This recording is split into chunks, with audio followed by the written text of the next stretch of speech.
sunum ve tadım tabağını aldım. Muhteşem lezzeti sizlerle paylaşmak istiyorum. Bu şekilde misafirlerinize sunabilirsiniz. Vermiş olduğum ölçüden en az 10 kişilik servis.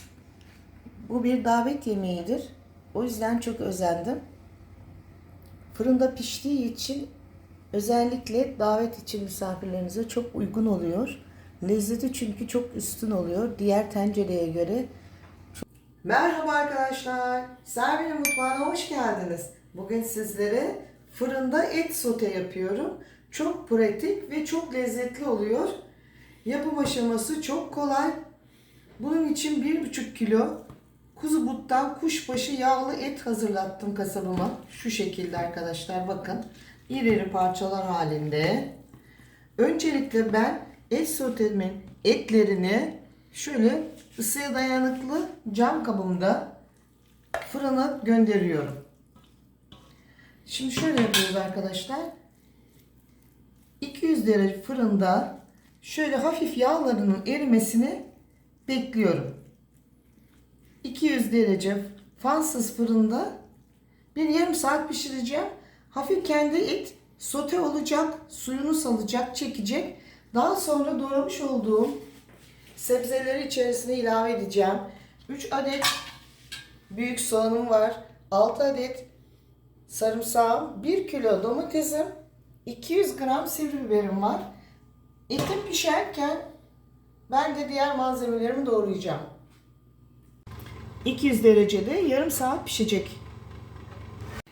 Şöyle soğanımızı ortadan ikiye bölüyoruz. Daha sonra arkadaşlar şöyle bir kere de çok küçük olmayacak arkadaşlar soğanlarımız.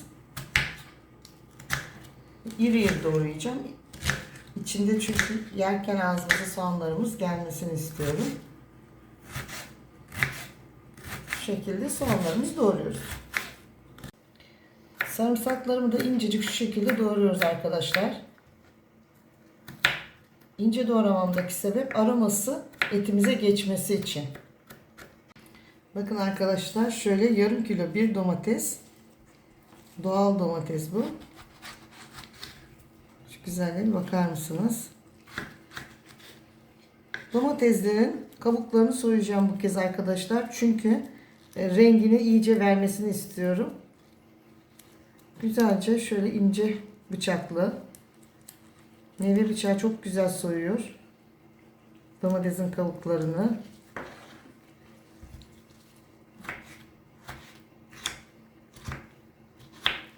Şu şekilde doğruyoruz domateslerimizi de.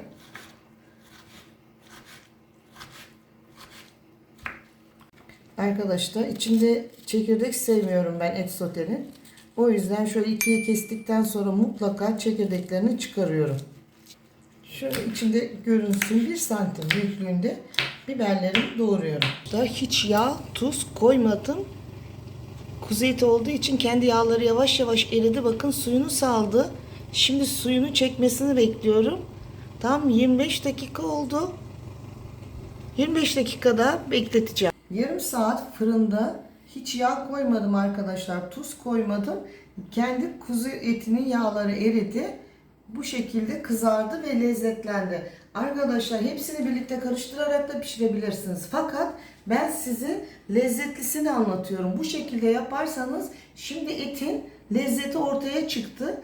Sebzelerle birleştikten sonra daha da lezzetlenecek. Fakat bu arada bir 10 dakika borcamın ılımasını bekliyorum. Soğuk sebzeleri içerisine koyarsanız borcamda çatlama yapabiliyor. Ben bu arada doğramış olduğum biberlerim, 1 tatlı kaşığı kekiğim var, 1 tatlı kaşığı tuzum, 1 çay kaşığı karabiberim, 1 tatlı kaşığı acı pul biberim var. Şöyle doğramış olduğum soğanlarımın üzerine ilave ediyorum. Doğramış olduğum domateslerimi ilave ediyorum. Soğanlarımı, baharatlarımı, tuzumu ilave ediyorum. Sarımsaklarımı ilave ediyorum, doğramış olduğum. Etle birlikte karışması daha kolay oluyor arkadaşlar. Şimdi ben hepsini birlikte güzelce karıştırıyorum. Daha sonra etle birlikte birleşecekler. Şimdi arkadaşlar eti hiç karıştırmıyoruz. Önce sebzelerimizi üzerine güzelce dağıtıyoruz. Bu yemekte hiç su kullanmıyoruz arkadaşlar. Yemeğe su girmiyor. Sadece domatesin suyuyla pişiyor. Şimdi ben tekrar fırına vereceğim. Şimdi bu aşamada bakın etler altta kaldı. Sebzeler eriyecek. Daha sonra ben tekrar karıştıracağım. Hepsini birlikte karıştırıp koymak kolayı. Ama bu lezzetlisi. Tercih sizin. Ben bu yöntemle yapıyorum. Bu arada 3 yemek kaşığı zeytinyağı ilave ediyorum üzerine. Şöyle zeytinyağımı koydum. Şimdi fırına gidiyor. Yine 200 derecede sebzeleri ve soğanları kızarıyor. Tekrar fırında sebzelerin erimesini bekliyorum. Bakın arkadaşlar soğanlar, biber, domates karamelize oldu. Şimdi lezzet muhteşem oldu. Şimdi güzelce ben artık bu aşamada karıştırıyorum hepsini.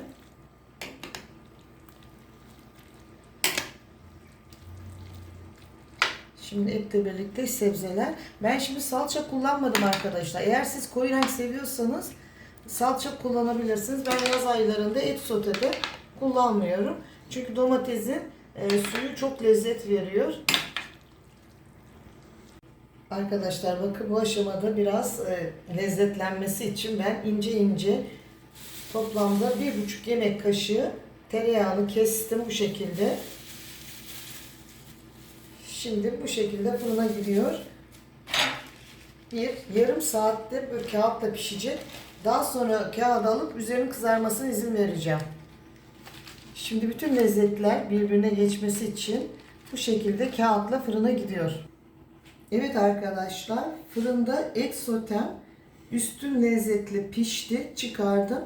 Çıkarmadan 15 dakika önce üzerindeki kağıdını aldım. Kızarmasına izin verdim. Arkadaşlar gerçekten ben bu tarifimde iddialıyım. Böyle güzel, lezzetli et sote yemediniz. Lütfen bu tarifimi deneyin. Ne kadar lezzetli olduğunu lütfen yazın. Videomu izlediğiniz için çok teşekkür ederim. Eğer hala abone değilseniz lütfen kanalıma abone olmayı, beğenmeyi, yorum yazmayı, bundan sonraki tariflerimden haberdar olmak için lütfen zil tuşuna basınız. Hoşça kalın, sağlıkla kalın, mutlu kalın. Lütfen Servin'in mutfağını izlemeye devam edin. Biraz ılıyınca tadım aşaması olacak.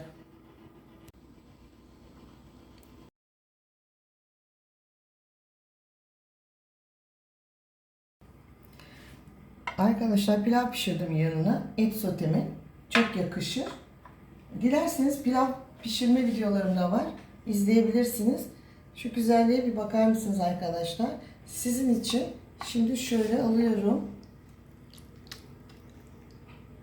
Bu şekilde pilavımın yanına ilave ediyorum.